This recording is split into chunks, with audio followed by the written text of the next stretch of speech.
조금 이제 다른 얘기는 하죠. 얘 같은 경우에서도 이런 이제 하나 알려줘서 굉장히 좀 고난이도 생각을 끝판왕까지 하는 문제가 15번에서 좀 나오게 되는데, 저도 그래서 아이들한테 항상 얘기하는 게 14번과 15번 나오게 되면 풀지 마라. 그거 찍어서 맞추는 게 승자다. 차라리 그거 그냥 넘어간 다음에 주관식은 서술형을 조금 더 디테일하게 써가지고 정답률 올리는 게 승자다. 왜냐하면 아까 말씀드렸다시피 여자애들의 강점 중에 하나가 서술형이 굉장히 꼼꼼합니다.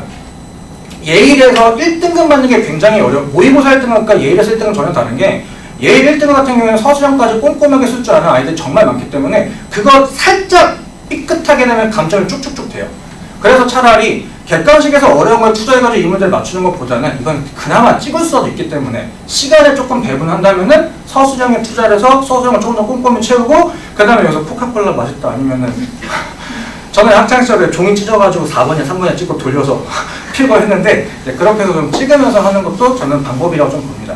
그래서 예일과 선정에서는 이렇게 조금 정리를 좀 드리자면은, 기본적으로 수학 실력을 밑바탕에 대하는 건 맞고요. 그 수학 실력 밑바탕 하려고 하는 게 개념을 정확하게 알고 거기서 그 개념이 발전되어 있는 문제들을 왜 저렇게 푸는지 정확하게 설명할 수 있어야 돼요.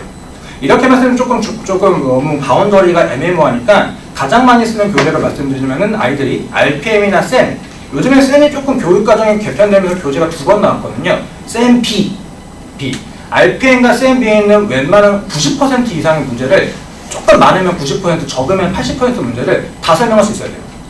그 정도는 돼야 예일과 선정에 3등급은 됩니다. 뭐 혹시나 이제 예일 선정사 다른 학교 갈 수 있잖아요. 그렇게 되면 2등급은 됩니다. 1등급까지 될 수 있기 때문에 얘는 그렇게 좀 하고, 그리고 예일 선정에서는 그 외로 예일 같은 경우는 부교재였기 때문에 부교재도 정확하게 풀 수 있는 연습을 하고, 그거 변형되는 것들을 본인이 연습한다면 사실 2등급까지는 좀 될 수 있지만 1등급 좀 다른 얘기라 말씀드리고 싶고요. 선정은 뭔가 딱히 교재를 말씀드릴 수가 없습니다. 아까 말씀드렸다시피 어떤 문제를 어떻게 변형하고 어떻게 할지가 전혀 이제 예상이 불가능하기 때문에 모의고사 고난도 문제를 조금 자유자재로 풀 수 있어야, 그래서 1등급이 조금 안정적으로 나온다도 말씀드리기가 어렵습니다. 그날 컨디션에 따라 가지고 이 문제가 내가 그냥 풀 수 있는지 없는지까지 좀 갈리기 때문에 선정에서는 고난도 문제를 집중적으로 공부를 해야, 그래야 1등급이 될 수 있다라고 조금 정리를 드릴게요. 그래서 뭐 저희 학원이나 저 같은 경우는 어떻게 좀 준비를 하냐면은, 저는 교과서를 좋아합니다. 기본 문제가 잘 변형되어 있는 거는 교과서만 하는 게 없고요.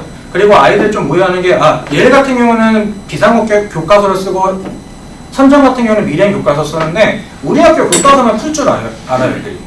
사실 선생님은 그렇지 않습니다. 실제로 선정 같은 경우에서는 미래인 교과서를 쓰지만 신사고 부교재, 그러니까 학교에서 주는 프린트에서 나오는 것들, 왜냐면 그거 검색하면 다 나오거든요. 이제 그거를 좀 변형해서 나오기도 하기 때문에 기본적으로 교과서와 관련되어 있고 교과서에 변형되어 있는 문제들은 아이들한테 기본적으로 풀고, 저는 그거를 시험 대비 기본 교재를 써가지고 이제 이름은 시험 너만 잘 봐 라고 붙여가지고 이렇게 쓰고 있고요. 거기다 플러스로 이제 아까 말씀드렸던 가장 많이 쓰는 시중 교재, RPM과 쌤 같은 경우는 아이들한테 개인 과제로 줍니다. 숙제가 아니라 개인 과제로 줍니다.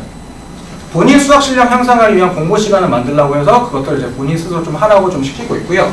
그리고 기본 문제들과 그리고 교과서 변형적인 것들 문제를 푼다고 하더라도 아이들이 수학 점수가 사실 잘 나올 수가 없기 때문에 기출문제를 좀 꼭 풀립니다. 그래서 좀 기출문제 같은 경우는 선생님들 심혈을 기울여서 변형하시기 때문에, 그래서 은평구에는 총 10개 학교에 있는 기출문제를 저희 수학 선생님들이 모여서 회의를 토대로 해가지고 문제를 선별하고요. 그 문제로 기출문제집을 만들고 거기다 테스트까지 좀 진행하면서, 그리고 예일 같은 경우에서는 부교재를 제가 개인적으로 좀 변형을 합니다. 개인적으로 변형해서 좀 문제를 출제를 해서 테스트까지 보고, 선정 같은 경우에는 선정이 솔직히 변형 문제를 전 내진 않고요. 그냥 제가 만듭니다. 변형 문제가 무의미하기 때문에 선정 같은 경우는 제가 이제 개별적으로 문제를 좀 창조해서, 그래서 아이들한테 실전 대비를 좀 하면서 이렇게 해서 한 사이클을 좀 마무리하고 있습니다. 그 다음에 조금 제가 제일 얘기하기 좀 민망한 거긴 한데, 저는 학창시절에 공부를 안 했습니다. 안 하고 이제 나이가 좀 들면서 이제 철이 좀 들다 보니까 아이들이 공부를 왜 하기 싫고 그 나이 때 왜 방황을 하고 어떤 것 때문에 스트레스를 좀 받는지 좀 알고 있다 보니까, 저는 사실 입학했지만 아이들이 좋은 점수를 맞는 거는 당연하다고 좀 생각하고요. 좋은 점수를 맞지 못했을 때도 아이들이 좌절하지 않고 우리들이 어떻게 좀 했으면 입학을 조금 이길 수 있는지를 좀 많이 소통을 나누면서 얘기를 하거든요. 요거는 뭐 잘된 케이스를 좀 갖고 오긴 한데, 요거의 포인트는 제가 아이들과 좀 얘기를 하면서, 저도 사람이다 보니까 이제 그런 얘기들을 좀 하나하나 좀 정리를 하거든요. 옛날에는 이렇게 파일로 좀 했는데, 파일로 하다 보니까 이제 까먹다 보니까 못 적어서 요즘에는 괜찮습니다. 이렇게 실제로 지금 제가 이번에 2학년 아이들 상담 일지 같은 것들을 이렇게 줬고요. 그래서 이걸 아이들한테 공유합니다. 그래서 제가 아이들이 문제를 풀어왔던 것들을 보면서 거기서 이제 아이들의 단점들, 고쳐야 될 것들, 그런 것들을 적고, 그리고 이제 다음 점을 물어보기도 하고요. 그래서 아이들과 저는 사실 어머니들 입장에서는 좋은 점수를 내고 아이들이 좀 잘 되는 것들을 선호하시겠지만, 저는 그거는 조금 이순이라고 보고요. 저는 아이들과 소통해서 아이들이 조금 더 오늘보다 내일이 달라질 수 있게끔 이제 그렇게 좀 지도를 하고 있습니다. 이상 뭐 제가 이제 드릴 수 있는 말씀은 여기까지 다 드리겠고요. 그래서 이제 마지막 정리를 좀 드리고 질문을 좀 받자면은, 선정과 예일 같은 경우는 개념은 디테일하게 공부를 하되 그 개념이 왜 저렇게 해서 문제에 적용되는지를 정확하게 알고 있어야 3등급이 되는 거고, 예일 같은 경우는 부교재를 정확하게 풀 수 있어야 그래야 2등급, 1등급은 서술형 꼼꼼이라고 좀 간단하게 말씀을 드릴게요. 선정 같은 경우는 3등급에서 2등급에서 1등급이 1등급에서 2등급이 되는지까지 이유는 잡기가 어렵습니다. 아까 말씀드렸다시피 어떤 문제를 어떻게 나오고 어떤 고난도가 어떻게 나올지가 예상이 전혀 불가능하기 때문에 3등급 입바탕을 해가지고 그때부터는 웬만한 시중교재에 있는 고난도 아니면 어디서 들어볼 수 있는 모든 고난도 문제를 섭렵하기까지 좀 어렵고, 그런 문제들을 많이 풀어보는 연습을 해야 선정에서 이제 2등급, 1등급이 좀 가능하다고 말씀을 드릴게요. 그리고 제가 알려드릴 수 있는 거는, 저는 이제 그러면 정보들을 알고 아이들한테 조금 더 소통을 하고 아이들이 오늘보다 내일이 잘 될 수 있게끔 열심히 하려고 하는 이제 재간중인 수학 강사라고 말씀을 드리겠습니다. 이상 마무리 짓겠고요. 이제 궁금하신 거 있으면 좀 질문 받고 이 시간 마무리하겠습니다. 네, 편하게 여쭤보시면 감사드릴게요. 선정이 대성보다 더 어려운가요? 네. 선정이 옛날에는 사실 선정이랑 3년 전을 좀 말씀드릴게요. 현재 지금 이제 3학년 애들, 현재 3학년 애들이 대성이 자사고가 조금 탈락이 되면서 이제 그러니까 지금 현재 3학년 1학년 때 시험지가 좀 어려울 거야 해서 이제 다들 준비를 했는데 1학년 1학기가 쉬었고요. 1학년 1학기 전체가 쉬었고 2학기도 쉬었어요. 그래가지고 원래는 시험이 쉬우면은 그 다음에 어렵게 준비를 하잖아요. 근데 그래서 이제 1등급이 있네 없네 그런 얘기가 나왔다가 계속해서 대선 난이도가 떨어지고 있습니다. 네. 근데 선정은 차근차근 올라가다가 왔다 갔다 하면서 계속 아이들의 상황을 보면서 문제를 내는데, 중요한 건 고난도는 변하지가 않아요. 그 외의 문제들만 조금씩 변형을 주되 고난도 문제는 변형하지 않고 그 기조를 계속해서 갖고 있으면서 난이도는 계속해서 조금 이제 평타로 좀 치지만 대성은 계속해서 내려와서 지금 같은 경우에는 선정보다는 대성이 조금 아래라고 보시는 게 맞습니다. 내년은 그렇다고 내년에 어떻게 될 거라고 얘기하는 건 조금 이제 과장일 수 있지만 현재까지는 그렇습니다. 중학교하고 고등학교에서의 공부 방법이 아예 바뀌어야 돼요? 네, 무조건 바뀌어야 됩니다.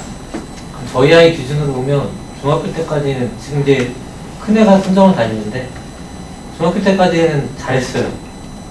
그냥 걱정 없이. 네. 근데 고등학교 가니까 선생님 말대로 무너지더라고요. 네. 그러니까 여기 라인에서 선생님 말씀한 대로 3등급에서 안 올라가요. 진짜.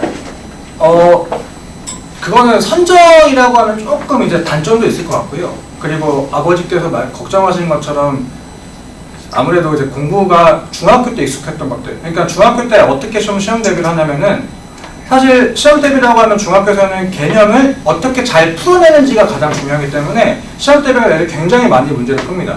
그러다 보니까 거의 문제를 암기하다시피 외우게 되고, 그리고 숫자 조금 변해서 바로바로 계산이 되기 때문에 사실 중학교 때 시간이 모자라는 친구들은 많지가 않아요. 근데 이제 그렇게 해서 항상 공부를 했다 보니까 이렇게 하면 난 수학이 되겠구나라고 생각해서 고등학교로 똑같이 써먹을 때 이제 문제량으로 커버가 되지 않는 시험이 고등학교 시험이기 때문에 한 문제를 풀더라도 정확하게 풀 수 있고 왜 그렇게 풀 수 있는지까지가 되고 있어야 되고, 그리고 좀 안타까운 거는 학교 시험이기 때문에 시간 리밋, 특히 서술형, 그렇기 때문에 그 문제들 어떻게 하면 빨리 풀 수 있는지까지를 공부해야 돼요. 근데 그게 제일 어려운 게 선정과 예일인 거죠. 어떤 문제가 예일은 그나마 예상이 좀 가능할지언정 선정 같은 경우는 어떤 문제가 어떻게 나올지 모르기 때문에 그걸 어떻게 연습하기는 좀 어려우니, 선정 같은 경우에서는 모의고사, 특히 아니면 고난도 블랙라벨, 그런 것들을 좀 꼼꼼하게 풀면서 풀어보고 나서 시간이 좀 지나고 나서 이 문제를 다시 풀어볼 때 기억에 의존해서 푸는지 정말 내가 이걸 알고 풀고 있는지를 본인이 깨달아야 선정에서는 1등급이 될 수 있는 자질. 그리고 나서 이제 어떤 문제가 그날 내가 이거 알겠다 해가지고 풀 수 있는 건지 아니면 이거 조금 어려겠는데 라고 해서 15번이 그게 이제 판가름이 좀 나는 상황이라고 말씀을 드릴게요. 성적은 그러면 1등급 커르시게 주셨어요? 1등까지 거의 그래도 90점 초반 중반으로 좀 유지가 되고 있고요. 조금 시험지가 많이 어려우면은 80점 후반까지 내려가긴 합니다. 그러면은 바로 올려요. 네. 바로 올려서 이제 기조를 좀 맞추고 있고, 얘가 지금 이제 2학기 중간고사가 예일이 1학기 기말고사가 97점이 좀 나와가지고 이번에 이제 애들 탈 거라고 생각했는데 시험지 난이도는 그렇게 많이 어렵지 않았는데요. 이제 아이들한테 실수할 수 있는 것 좀 내가지고 이번에 조금 등급컷이 아직은 등급이 나오지 않았고요. 예상 범위는 이제 90점 중반 정도, 92점 정도 예일을 좀 잡고 있습니다. 그래서 예일은 시험이 쉬우면 어려운 것들을 좀 반영하기보다는 그냥 본인들이 봤을 때 그래도 이렇게 하면 아이들 좀 털릴 수 있겠지? 그래서 갑자기 난이도를 올리거나 하진 않아요. 실수해가 점수를 깎아놓거나 이제 그렇게 됩니다. 그럼 서술형에서 네. 등급의 당락이 많이 결정돼요? 네. 그것도 조금 케이스 바이 케이스인데요. 그릴 시험에서 객관식의 점수 배점이 좀 높으면은 서술형 꼼꼼히 보고요. 이제 그렇지 않고 좀 편차가 좀 펼쳐져 있다라고 하면 서술형 적당하게 넘어가는 그런 기조들은 전학교가 다 있습니다. 네. 1등급 애들이 어느 정도 좀 이렇게 정이 됐는데 3등급, 4등급들이 열심히 해가지고 1등급으로 올라간 케이스들이 있나요? 그런 친구들이 있는데 선정과 예일에서는 조금 힘듭니다. 다른 학교는 3등급, 4등급에서 열심히 하면 이제 올라갈 수 있는 상황이 되지만 이제 선정과 예일에서는 조금 어려운 게 아이들이 아무래도 조금 단단하게 유지를 하고 있기 때문에 사실 불가능하다고 말씀드리긴 어렵고요. 본인 실력이 조금 이제 되면은 저는 가능하다고 봅니다. 그래서 그런 친구들 같은 경우에는 본인이 실력이 조금 올랐고 하지만 학교라는 특색이 조금 어려우면은 어쩔 수 없이 이제 정시. 근데 다행인 거는 예일은 3등급도 인서울 가능합니다. 수학만 말씀하시나요? 아니면 전체 등급으로 조금 네. 근데 이제 지금 학년 애들부터는 5등급으로 바뀌잖아요, 전체 등급. 그쵸. 그러면 좀 루즈해지지 않나요? 그러니까 5등급으로 바뀌어도 아직까지는 그 기본적인 내신은 9등급으로 반영이 되고 있어가지고 얘네 고1 때는 5등급으로 바뀌지 않나요? 지금 중3이 고1이 되면 중3이 고1에 갔을 때 그러면은 그럼 이제 5등급제로 바뀌잖아요. 5등급제로 바뀌었는데 제가 알기로는 올해까지는 올해 1학년까지는 9등급으로 올해 1학년에 내년 1학년까지는 9등급으로 반영이 될 거다 해가지고 시도별로 바뀌는 걸 제가 알고 있거든요. 아 그래요? 아, 제가 며칠 전에 제가 한 달 전에 본 거는 그래요? 저희는 중3부터 저희는 올해 중3, 그러니까 고1 내년에 고1 올라가는 아이들부터 5등급제. 5등급제로 바뀌는 걸로 지금 확정된 걸로 알고 네, 있는데 교육부에서 나왔어요. 제가 그럼 다시 한번 찾아보요. 제가 이렇게 봤는데 이것도 반발이 심해가지고 일단 시도별로 해가지고 달라져가지고 9등급으로 해가지고 등급별로. 그러면 지역별 편차도 있을 텐데 그건 좀 내가 아니, 시도별이라는 게 이제 서울과 같이 이렇게 사람들이 많은 데는 상관이 없는데 지방이나 학생 수가 워낙 적다 보니까 그게 아마 등급을 5등급으로 나누게 되면 인원 편성 때문에 문제가 있어서 아마 그거는 모르겠는데 서울은 다 똑같아요. 저도 이제 그거를 다시 한번 좀 찾아보도록 하겠습니다. 그럼 이제 다음 시간 선생님이 좀 오셔야 되기 때문에 저는 여기까지 하고 또 뵀으면 좋겠습니다. 감사합니다.